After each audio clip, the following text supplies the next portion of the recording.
ओम साईराम. माझ्या भगवत भक्तांनो,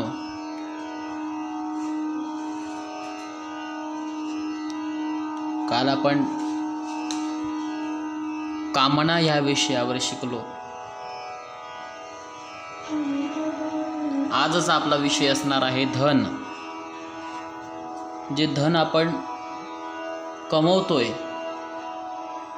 त्या धनाची शुद्धता किती असावी हे आज आपण शिकणार आहोत. धन कसं मिळवलं पाहिजे, अर्थात पैसा, संपत्ती.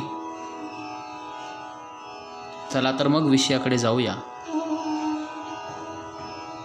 ब्रह्मानंदं परमसुखदं केवलं ज्ञानमूर्तिं द्वन्द्वातीतं गगनसदृशं तत्त्वमस्यादिलक्ष्यम् एकं नित्यं विमलमचलं सर्वधि साक्षिभूतं भावातीतं त्रिगुणरहितं सद्गुरुं तं नमामि. धन. रुपयांना सर्वश्रेष्ठ मानणे बुद्धिभ्रष्ट झाल्याचे लक्षण आहेत. जीवनात ज्या माणसाला पैसा सर्वस्व आहे त्याची बुद्धी भ्रष्ट झाली असं समजावं.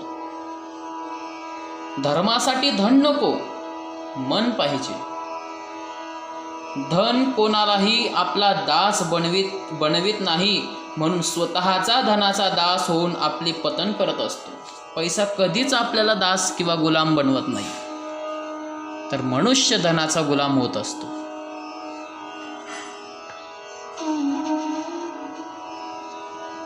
रुपयामुळे कोणी सेठ होत नाही तर दारिद्र्य बनतो. वास्तविक सेठ तोच आहे जो श्रेष्ठ आहे, अर्थात ज्याला कधीच कशाची इच्छा नाहीये. आता जे धन मिळवले आहे ते वर्तमान कर्माचे फल नाही, तर प्रारब्धाचे फल आहे. वर्तमानात धनप्राप्तीसाठी लबाडी, कपट, बेईमानी, चोरी इत्यादी केली तर त्याचे फल दंड स्वरूपात भविष्यात भेटत असतं. अन्यायपूर्वक कमविलेले धन आपल्या उपयोगी पडेल हा नियम नाही, परंतु त्याचा दंड भोगावा लागेल हा नियम निश्चित आहे. जेथे रुपयाची अपेक्षा असते तेथे परमार्थ कधीच होऊ शकत नाही,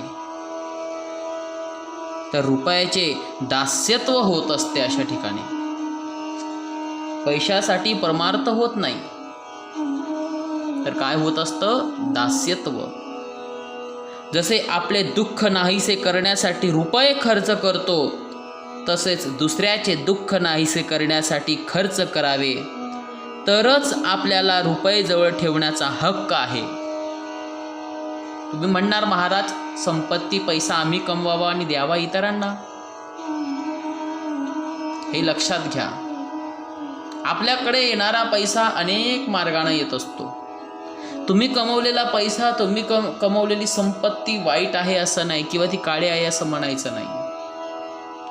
पण मात्र तुम्ही कमवलेली संपत्ती किंवा पैसा आपण धर्माच्या कार्यात थोडाफार जरी आपण टाकला तरी आपल्या धनाची शुद्धता होत असते. महिन्यातून आपण पगार कमवतो ना, जर आपल्याला 20,000 पगार आहे, महिन्यातनं दानपेटीत देवळात जाऊन 100 रुपये टाकायला काय हरकत? टाकलेच पाहिजे. देवाने आपल्याला तेवढं सामर्थ्य दिलं, भगवंताच्या कृपेने आज आपण एवढा पगार कमवतोय, तर महिन्याला तुम्ही 100 रुपयेही टाकू शकत नाही. देवाला तुमच्या पैशाची अपेक्षा नाही हो. भगवंताला तुमच्याकडे पैसा नकोय. भगवंत हेच सांगतो, मला तुझ्या पैशाची गरज नाही, तू वाहिलेल्या फुलाची आवश्यकता आणि तू अर्पण केलेल्या नैवेद्याची अपेक्षा नाही, पण तुझ्या धनाची शुद्धी व्हावी, तुझ्या अन्नाची शुद्धी व्हावी. तू मला फूल चढवण्यासाठी येतो ना, तर जाताना सुद्धा तुला काहीतरी मी देऊन जावं यासाठी आपण भगवंताला चढवतो. देवाला तुमच्याकडे कुठल्याच मिठायाची आणि फळांची अपेक्षा नाही आहे. देव तर अंतर्यामी सर्वस्व आहे, सर्वतोपरी आहे. पण आपलं कल्याण व्हावं यासाठी आपण देवाला अर्पण करत असतो.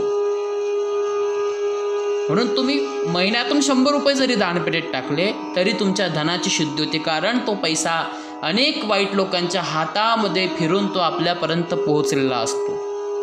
म्हणून धनाची शुद्धी केली पाहिजे, तरच ते धन आपल्याजवळ टिकतं, अन्यथा टिकत नाही. आपल्याकडे पैसा असला तर महिन्यातून अथवा वर्षातून एक वेळा दानधर्म करत चला. गरिबांना भोजन द्या, त्यातून योग्य ते कर्म करत चला. आपला साठवलेला, आपला मिळवलेला पैसा फक्त बँकेतच राहावा असं नाही आहे. त्या पैशाचा काहीतरी चांगला उपयोग देखील झाला पाहिजे. काय सांगावं, काळ आहे माणसाचा.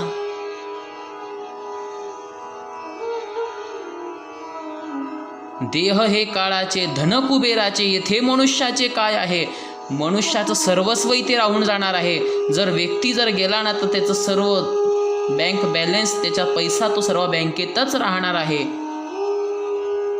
कमवेल तो आणि फुकट्याचं खाईल कोणी. मग त्यापेक्षा आपण कमवलेला आपल्या हातूनच दानधर्म करा, जेणेकरून आपल्याला पुण्य प्राप्त होईल. म्हणून आपण कमवलेला पैसा जर का आपल्या उपयोगात आला नाही किंवा आपण त्याचा उपयोग करू शकलो नाही तर मिळवलेली लाखोची संपत्ती असो, काहीही उपयोगाची नाही, जीवनात काहीच कामाची नाही.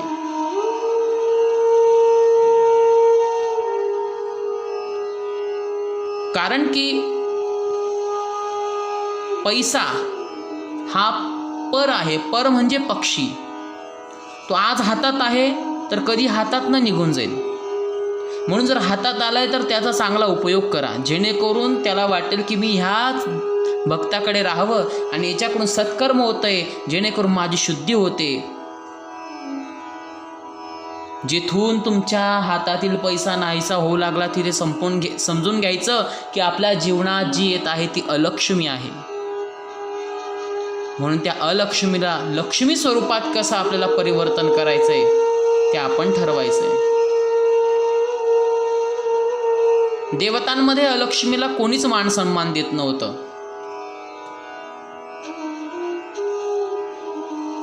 अलक्ष्मी ही लक्ष्मीची बहीण आहे.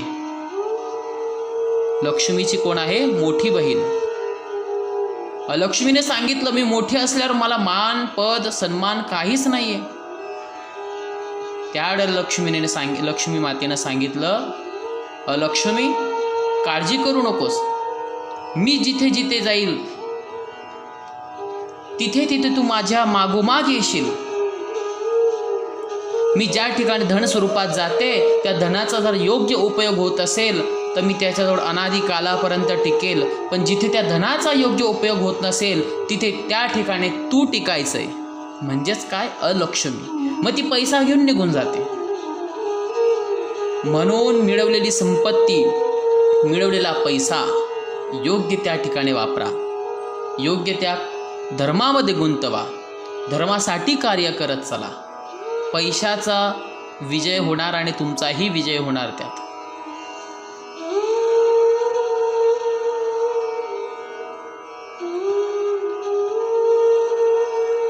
जसे आपले दुःख नाहीसा करण्यासाठी रुपये खर्च करतो तसेच दुसऱ्याचे दुःख नाहीसा करण्यासाठी खर्च करावा पैसा. धनासाठी लबाडी, कपट, बेईमानी इत्यादी केल्यानं जितकी हानी होते तितका लाभ होतच नाही. अर्थात तितके धन येतच नाही आणि तितके धन येते तितके पूर्णचे पूर्ण कामी येतच नाही. म्हणून थोड्याशा लाभासाठी इतकी अधिक हानी करणे कुठली बुद्धिमानी आहे?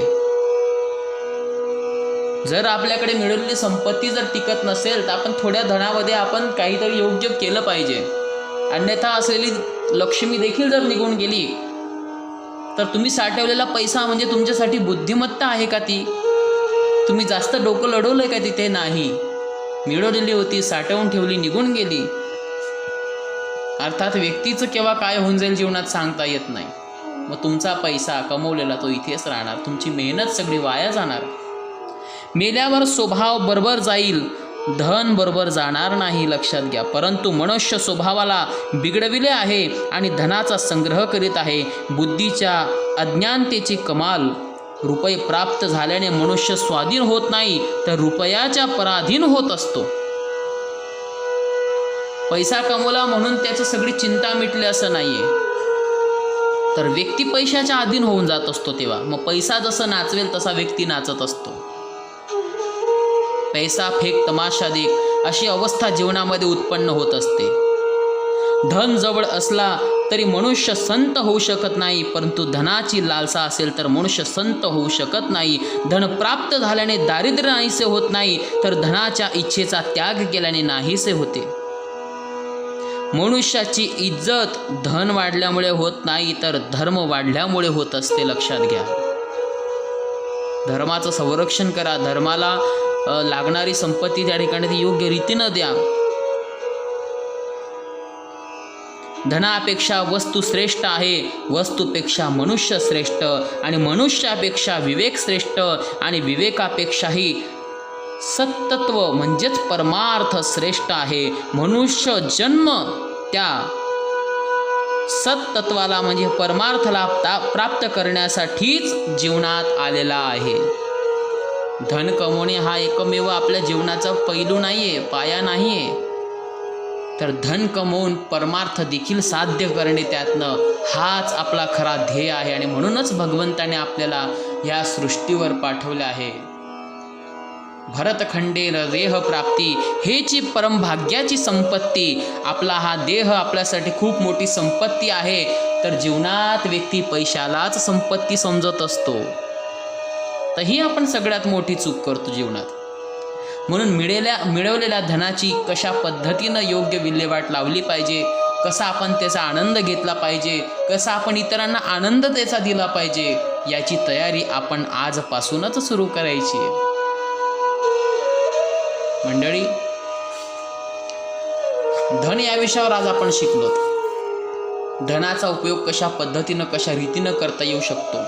आपण निश्चित आपल्याकडे खूप सारं आपण धन साठवून ठेवलं आहे, धन जमा होऊन आहे. तर त्या धनाचा इतरांना देखील उपयोग होऊ द्या. दान धर्म करा. जिथे मंदिराचे कामकाज अडलेले आहेत, जिथे पैसा नाही आहे, काय सांगावं, भगवंताने तुम्हाला तयार केलं आहे. तुम्ही त्या ठिकाणी थोडीफार मदत करा. तुमच्याकडून जितकं होत असेल तितकं सहकार्य करा आणि तुमच्या धनाची शुद्धी करा. त्या ठिकाणी दिलेली एक वस्तू तुमचा जीवनाचा अंत होऊन जाईल, पण तुमच्या दिलेल्या वस्तूचा अंत कधी होणार नाही, हे लक्षात घ्या. म्हणून देवाचा दरबार खूप महान आहे. भगवंतासाठी जिजा, इतरांसाठी जिजा. स्वतःसाठीच व्यक्ती जीवनात कमवत असतो, कधीतरी इतरांचाही विचार करून घेत चला. जीवनात सगळं सुख भेटेल. जेव्हा तुम्ही पैशाला दूर करणार तेव्हा पैसा तुमच्या जवळ येत राहील, पण तुम्हाला वाटेल मला पैशाची आवश्यकता नाही, मी मिळवलेल्या लोकांची आवश्यकता आहे, माझ्या परमार्थाची मला आवश्यकता आहे. त्या वेळेला तुमच्याकडे खूप सारा पैसा गोळा होईल. पण जर का आपण धनाचा मोह धरला तर धन आपल्यापासून पळत आणि आपण धनाच्या मागे पळत असतो. म्हणून जीवनात योग्य बना, योग्य धन कमवा, धनाला योग्य ती जागा त्या ठिकाणी प्राप्त करून द्या. आजचं धन या विषयावरचं प्रवचन मी संपवतो. आपला दिवस शुभ असो. ओम साईराम.